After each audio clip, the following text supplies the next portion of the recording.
Hey guys, and welcome back to another episode of Everquest Old School. And on this episode, we are over in the pond group, or the pool group, next to the entrance of Mistmoore. We're actually in Mistmoore, but we're literally right down the wall from the entrance to the left. So let me show you exactly. If you look at that tree right there in front of me, if you were to go down there where that familiar is and take a right around that corner and keep going straight for about 40 feet, and then take another little right around that corner, boom, you would hit the entrance right away. So it's literally just a few feet away from us. So if we get into trouble, we could run down there, and it'd probably be okay. I don't know yet. We just got here. I actually did a video earlier, which I may combine into this one because it was pretty short. I actually got into a group. They invited me over. We killed for about 5-10 minutes, and then two of them left just out of the blue real quick. Our tank and our enchanter. And they had just invited a new player, like another player just joined the group, and then they just left. And so it was just left to me and a druid to restart basically the group. And it only took us about like 2 minutes, 3 minutes to put another group together. It was really not that much time in between when I stopped the video and when we got the group going. In fact, it's kind of funny. Most people weren't even shouting out looking for a group. They just ran over here and could see that we didn't have a full group. And they're like, hey, can I join? So that's kind of cool, you know, as there's so many people on right now because of the experience weekend that, oh great, probably shouldn't have healed so soon. I didn't realize he was pooling, but I should have been paying more attention. Let's see, want me to back up heals, nuke, don't these green out at 29, still blue, could I have a refresh, so okay.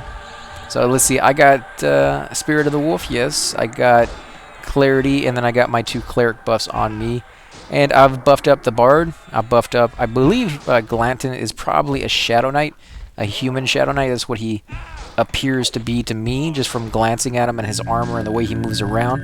But we'll do a search real quick and see what race he is. Now, I could always just do a class check and have him tell me, but this is just a little easier for him, so he doesn't have to stop pooling.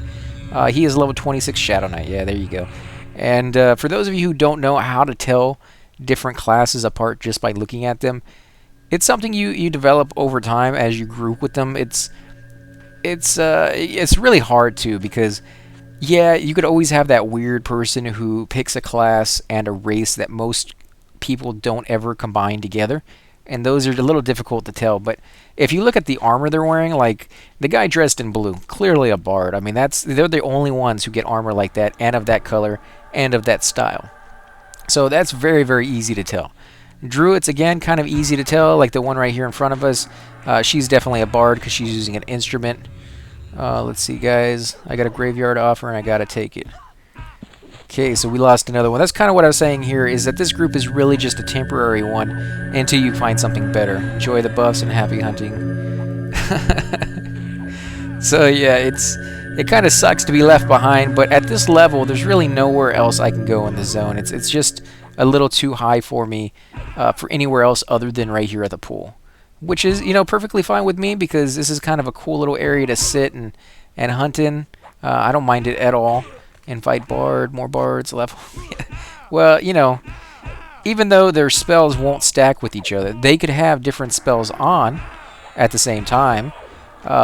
And twist, you know, even more songs like that. Plus, you could also have it where it's a little bit more DPS because she can hit with her weapon, you can hit with your weapon, and so just a little bit more damage than you normally would have had.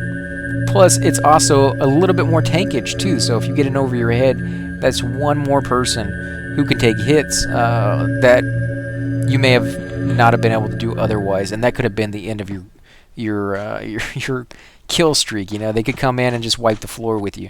If you have that extra little buffer zone, it's kind of nice, you know. And for me, I'd prefer to have a player in my group and make a little bit less experience because I have to share with them, and even if they have a experience penalty, then have them sit there and look at my group and not be a part of it, because basically we're being greedy and we just want that extra little bit for ourselves, you know. For me, it's that social part of the game that really makes it, and so I want them to be part of the group. I want to have those cool times, because you'd be surprised that if you think about it in terms of how much experience you're going to be losing or gaining when they're in the group, it doesn't really correlate, because again, the more people you have, the more chance that you will go deeper and deeper into the zone and take on creatures faster than you would be doing with them not in the group. And so it kind of all evens itself out. But it's pretty cool. I mean, I enjoy having more people on. In fact, it feels kind of wrong not to have a full group, especially if people are looking for a group at the time. You know, if you got space and they're around the same level that you're looking for, my idea is just invite them. You know, because again, if you're in it for the long haul, if you're going to be in that area for a while, you want to have that buffer, because if one person leaves and then another person leaves, you're down to just a few people all of a sudden.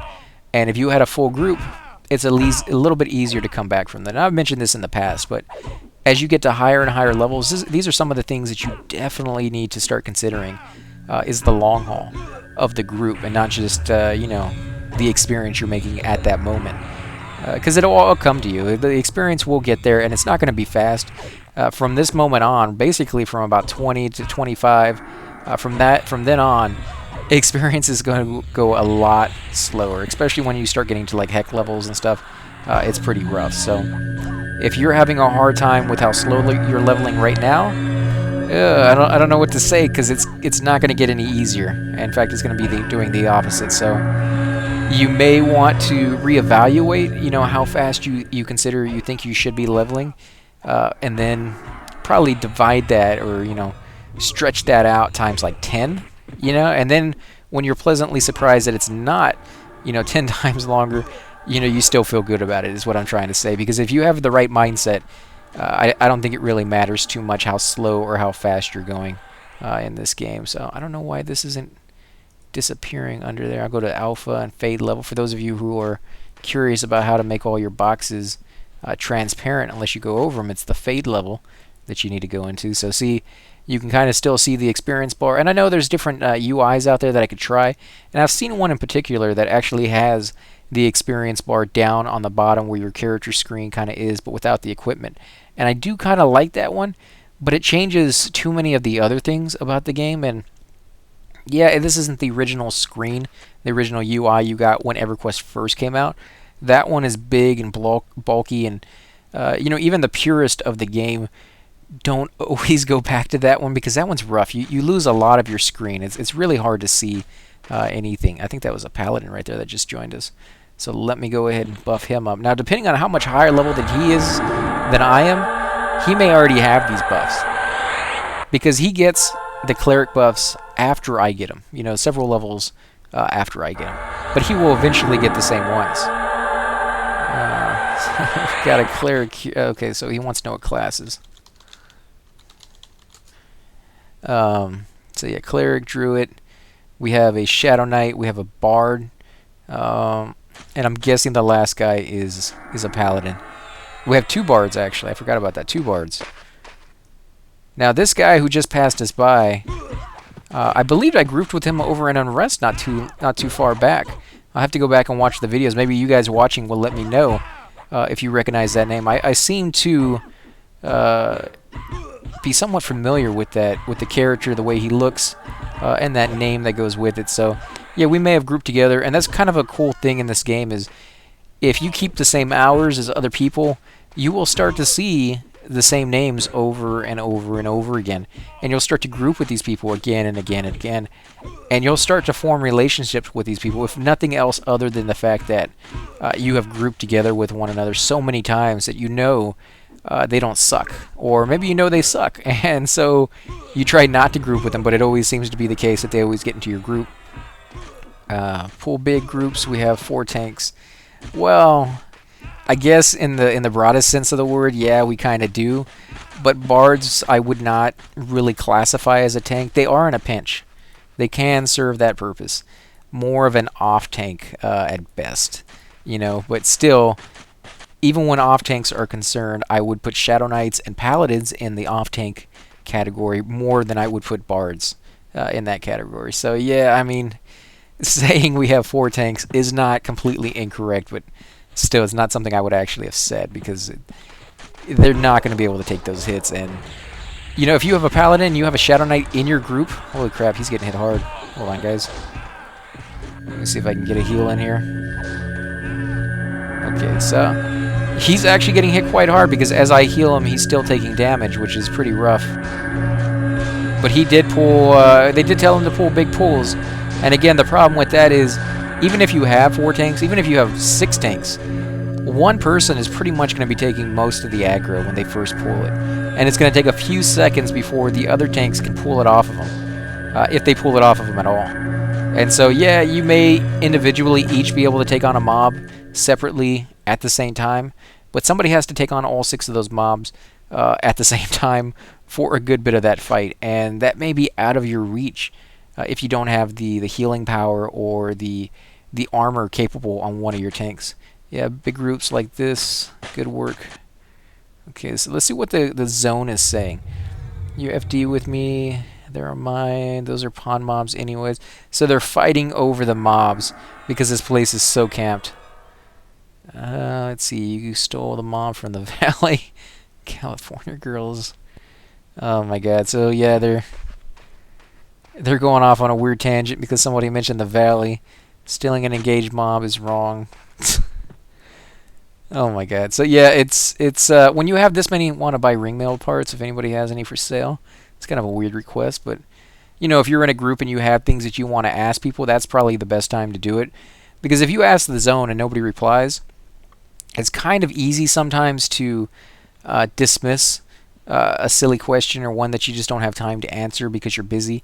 Whereas if you're in the group, people are more inclined to answer it because, again, when there's a long combat, they know you're sitting there. You know, you're still wondering what that question is, and you're part of the group. And if you get ignored for too long, you may decide that these people are kind of cold and you're not really feeling the welcome, and you want to leave because people will do that. If they join a group and they're very talkative and nobody else is really talking to them, or the people who are responding to them aren't being, you know, kind of nice about it, maybe they don't get their humor or get their conversation skills or their habits or whatever the case is, sometimes they will just be like, okay, I gotta go, and they'll leave, you know, and you'll see them go join another group where they fit in a little bit more.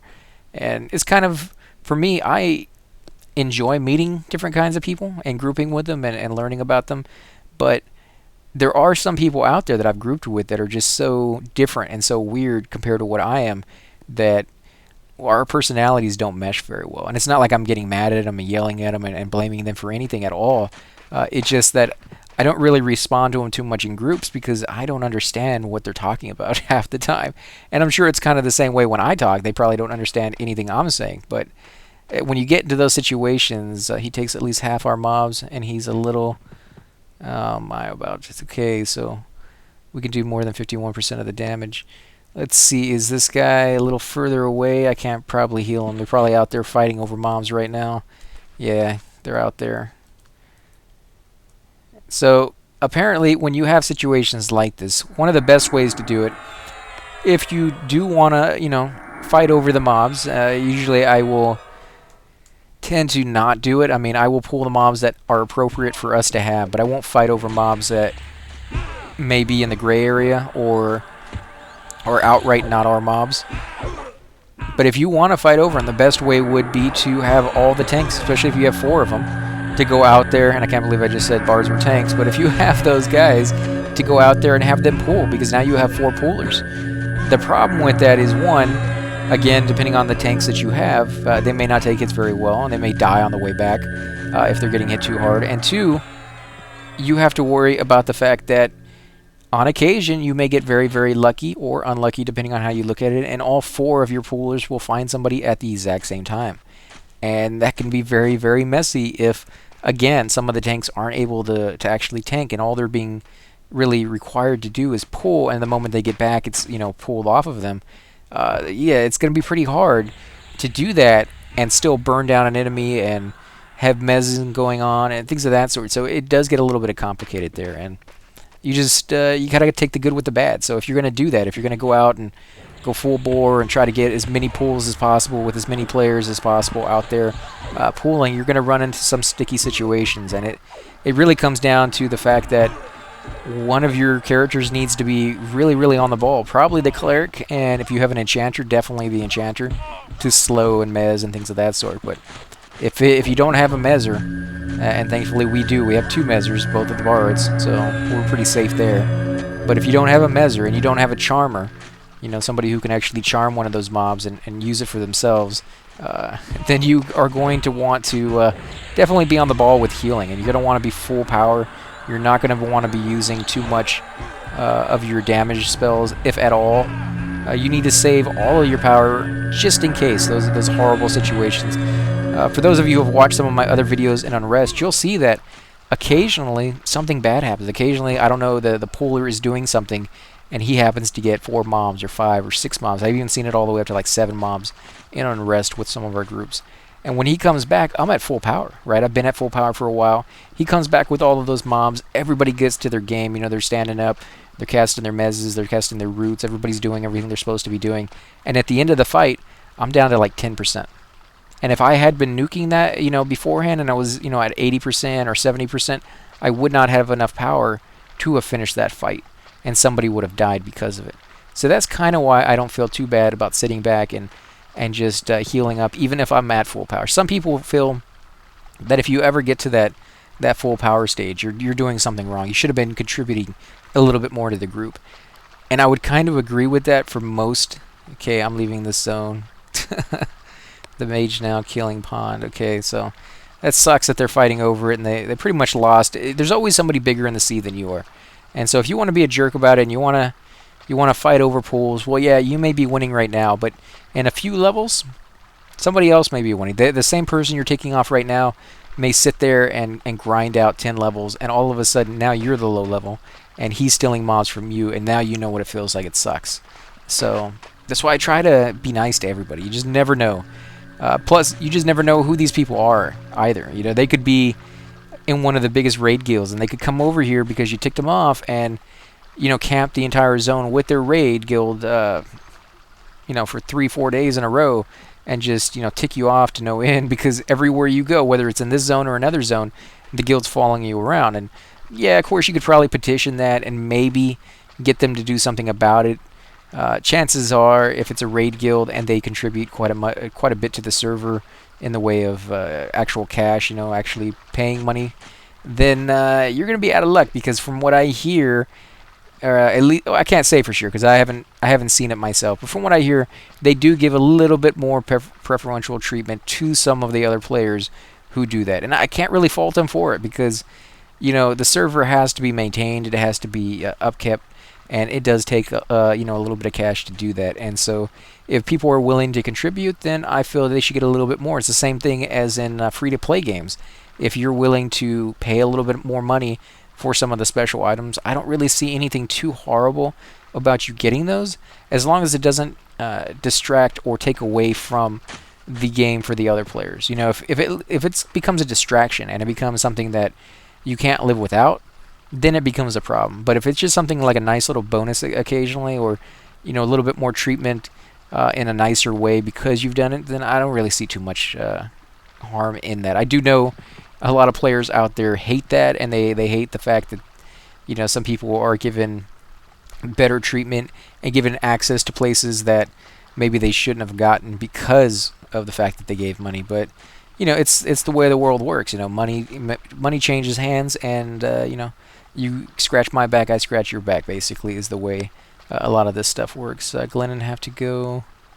Then they kill still. Midget, can't touch them. Rage because of kill still mage. Okay, so I'm just reading the text, making sure that I'm not missing anything. They're still ranting and raving about what's going on out there. And that's another thing, as a puller, you're going to run into that as a caster, or a cleric, especially as a cleric, because you just never move from your spot most of the time. But when you're out there pooling, you see a whole nother world. You are interacting with other poolers. You'll run into the same room and see them running in there too, checking the room as well. And they see you doing it, and now you guys are kind of competing for these open spots. Now over here they're complaining and yelling about it, but in other zones, you have a group spot, they have a group spot, and usually somewhere in the middle, there's a few open mobs that are for anybody who's going by, for the two groups to pull if they're uber enough to actually be able to get everything in their area, and then some. And occasionally you'll have two really good groups sitting right next to each other, and they'll both be competing over the mobs in between. And it's kind of cool when those happen. You can you see it, the other Shadow Knight or the other Pooler is coming down the corridor. You're going to get there first, and boom, you get there, and you get the mob, and he sees you running out the room with 3 mobs. And I've even had it where you will talk to the other Pooler and be like, hey, okay, this room spawned, right? It has 4 guys in it. You want to help break it? And they'd be like, yeah, you take 2 mobs, I'll take 2 mobs, take them back to our individual groups, and we kill them real easy, rather than each one of us trying to take on the 4 mobs at the same time. That sucks. That's a real hard thing to do, take on 4 mobs. What are all these guys doing? I guess they're trying to go pool. I don't see them saying anything, at least, so hopefully they don't all disappear on me again. This is actually really slow experience tonight. I wish I could show you a better group, or not a better group, but a better spot with less people in the zone. In fact, how many people are in this zone? 37 people. That's not too bad. This is a pretty big zone. It should be able to handle 37 people just fine. Any high levels? I mean, 36 is high, but not what I was referring to. I was thinking like level 50s or above. No, I mean, there's a few anonymous people that could be level 50s. And the only reason I was asking about level 50s is if you have some in there, in your group, or not in your group, but in your zone, chances are they're either power leveling somebody or they're camping a named, but it's going to interfere with, the experience that you can possibly get in that zone, because they're doing something there that is going to be taking away from somebody else who could have been doing it as well. So if you see a few level 50s or higher in your zone, you may decide that maybe tonight's not the best time to try to go camp that name. Chances are it's probably already taken, and if it is, they're probably not leaving anytime soon. A level 50 doesn't leave the zones that he's in, where he's making experience, and trek halfway across the world so he can camp something for 5 minutes and then leave. No, he's going to be there for the duration. He's going to be there quite a long time until he gets the item he wants, or he gets so sick and tired of getting the placeholder, or not even seeing the placeholder, or getting the common, that he decides to, I guess I'll come back tomorrow, or I'll come back the next day, or I'll wait a week and come back, or something like that. So a lot of people have items that they really want to get, like the Pegasus cloak that gives you levitation, infinite charges on it. So that one's kind of nice to get, but it's kind of a hard mob to spawn in the first place, because you got to kill a whole bunch of like lionesses and those elephants, or whatever, woolly mammoths I think is what they are. But you kill a whole bunch of those guys, and one of them will be the placeholder, and I think it has like a 3% or 2% chance of spawning, and then when it does spawn, it spawns like on the other side of the zone, and you have to get to it before it makes its entire path and then despawn. So yeah, it's one of those difficult ones to do, and if you're a high level person, it requires you killing a whole bunch of stuff that you're not going to get any experience for, just at the chance to get one of those guys to spawn, just at the chance that you will find it in the zone before it despawns and somebody else in the zone won't kill it. So it does take a lot out of you, and so people will take time and be like, okay, I'll go camp that today for a few hours, and then when it drives me nuts because I can't get it, after running around the zone over and over and over again for a few hours, I'll stop, and I'll come back again later on and try it again. So that's kind of what they'll do over here. They come over here to a zone that is pretty easy to them, that they're not making any experience for, but they want a little bit of cash, or they really need that item for themselves, and they're killed to name. That's why I don't begrudge them for it, because, dang, these guys hit hard. Freaking A, man. Way to just train that on me. I mean, I'm all the way on the back of the wall, and he just runs right by. Holy crap. Okay, let me heal this guy real quick. No, the other guy's taking hits too. As I said before, they're bards. They really can't take the hits. It's going to eat up a lot more of the cleric's power. He's out of range. It's going to eat a lot more of my power, or the healer's power, when somebody like this tanks, because they take the hits a lot harder than, say, a Shadow Knight or a Paladin. Is he trying to root it? Well, he's still fine on his health. I don't know why he's... Let me heal her real quick. She came back. Now, I don't know if she's actually a female in real life. I just, by the name and the female character that she chose, I always tend to call them females if that's what they chose as a character. But, on average, it's probably going to be a male, is what you find in this game for the most part. In fact, about 10% of the people playing are probably women, and the rest are all male. So it is kind of a guy's game, but it's not in the sense that only guys can play it. I mean, it's open to anybody, and everybody's welcome. And from what I've seen, not too harassed anymore. Like when the game first came out, it was a bunch of geeks, 18 to like 25-year-olds who were playing, and they were very, at that time in their life, very, very out there. When women joined, they were like, all over them. But now it seems a little bit better. Now when a female joins and you know that she's a female, she doesn't get hit on the whole time, and yeah, people will treat her a little bit better, and they probably give her gifts and stuff a little bit more, which is why I think some guys actually pick a female character. The other reason I've heard is that it's eye candy.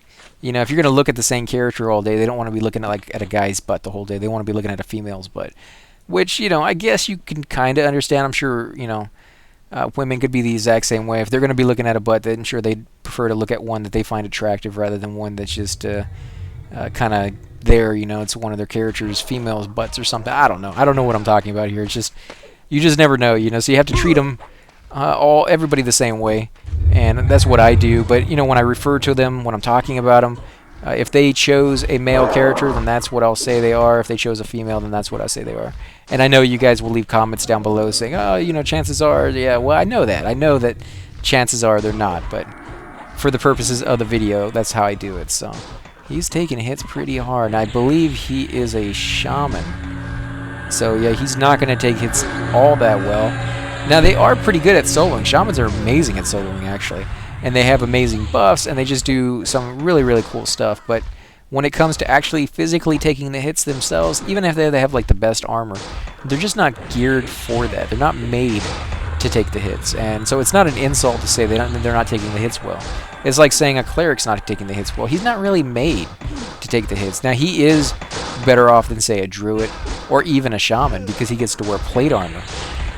But he's not going to be anywhere close to a tank, that can take the hits. And when I look at how hard somebody's getting hit, I always compare it to the tank. Like the tank takes, half a bubble during the entire fight. That's pretty good, right? That's not too bad. Whereas a bard who gets hit automatically takes 2 bubbles of health in the first hit. Yeah, he's better than the caster, but it's still hurt quite a bit. It's still going to eat up a lot of my power. And that's one of the reasons if you don't have a good tank, even if you have the other classes, it can be very hard because people are using more power to compensate for his lack of level, his lack of armor, his lack of skill, whatever the case is. They kind of have to compensate. And that's kind of what I was talking about in the beginning of this video was it's just one of those things that everybody has to pull their weight, and if they're not, everybody else has to step up their game just a little bit more because of it. And when you get into raids, they don't really allow you to slack off anymore. You really have to be on the ball, because if you're not, especially, if you're in a raid and you're not on the ball, depending on what class you are, it may be a little bit more acceptable. But if you make a mistake, oh my God, they're going to see it. They're going to see that you made that mistake, and they're going to get after you, because one mistake in a raid will kill everybody. And the same thing with laziness. If you're not healing fast enough, if you're not doing the cures fast enough, you're not doing the slowing and the mezzing fast enough, it could really pose a lot of issues. Especially with dispelling. When you pull some of these mobs, especially if they've been up for a while, some of the good things that you want to do is dispel. It does amazing things. You'll see a huge difference. And the reason, because if they're up long enough, they will actually buff themselves up. And they will use buffs that are equal to yours, sometimes even better. And so when you have a mob that's coming at you with fully buffed, character, he's coming at you with like 4 or 5 buffs on him, he may have twice as much health or more AC, or he may have resist to magic or regen of some sort or something like that. And so if you can dispel all of that, all of a sudden he becomes super easy. But if you dispel, I believe you're able to dispel harmful spells as well. So you have to get that dispel off first before they start throwing on all their dots. And especially like debuffs. I think you can dispel debuffs for sure. So if they throw on like a spell that lowers the enemy's strength or stamina or some of those stats, and then you relate on your dispel, I think you get rid of theirs, and they will have to re-put them on. But it doesn't notify them as far as I know. I don't think it says... no, actually, I think it does. I think it does say in your chat that your spell has worn off or that it's been removed of some sort. But yeah, you have to be paying attention to that during a raid when you're already paying attention to, 100 other things at the exact same time. So it's very stressful if you're not familiar with the area and you're not familiar with your class. But again, it's one of those things, like I said many times before, that it will teach you your class for sure. I mean, it may not be very enjoyable the very first couple times you go, because you'll find out just all your shortcomings in a very public and embarrassing way, but it's also kind of liberating, because yeah, now people are being very honest with you. Before, if somebody did something wrong, they may not have said anything, because you're only in a group, you're not probably ever going to see that person again, and it may be an acceptable laziness that people were like, okay, I'd rather have the enchanter than tick him off because he's not doing something that I would prefer him to be doing. But when you're in a raid, they're not worried about that. They're not worried about hurting your feelings. They need to get the job done, and they know you want to get it done just as much. So they tell you the truth, and it can be very hard for some people to listen to. But I've always felt that it wasn't that embarrassing because everybody's gone through it. There's very, very few people who ever play this game and pick it up completely and never have any issues with it. I think everybody learns something at some point or another, and for most of us, we're constantly learning more and more and more. I mean, you could be in this zone for a very long time. You could come here with 3 or 4 characters and stay in this zone, and out of the blue, learn something completely different. Learn something that, oh, did you know that this item can be turned in to somebody, 15 zones away, but only if you're a bard and only if you're a half-elf, and you have to talk to this one guy who's not up very often, and he wanders around the zone. So that's why you're not familiar with it, because it's one of those weird, out-of-the-way places you got to go. And when you get there, the item's probably not that good either. So, sorry guys, I apologize for that.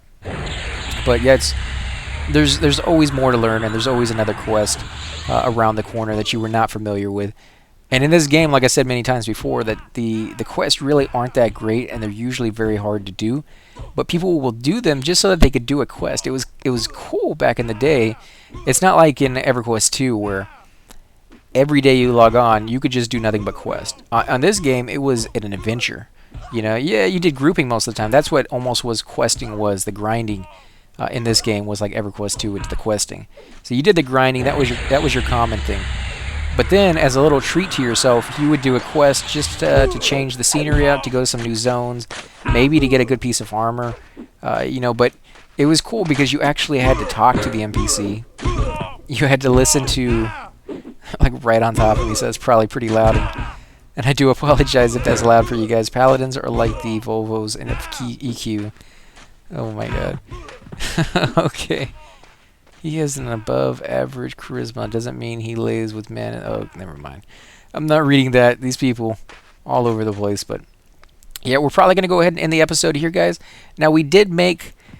we were already a little bit into the second bubble. So maybe like 1/3 of a bubble since we've been on. This is pretty slow experience. I've heard it's really, really good. But I'm not really seeing it now. It may be further into the zone. If I can get a better group, or not a better group, but a higher level spot to hunt in, a better spot, then we may start making some more experience. But as it goes right now, this is pretty slow. And I'll probably wait a good 30-40 minutes before I start the next video, because I want to be here for a while. I want to do these videos for quite a long time tonight. And I can only do about 5 hours before my entire hard drive gets filled up with fraps.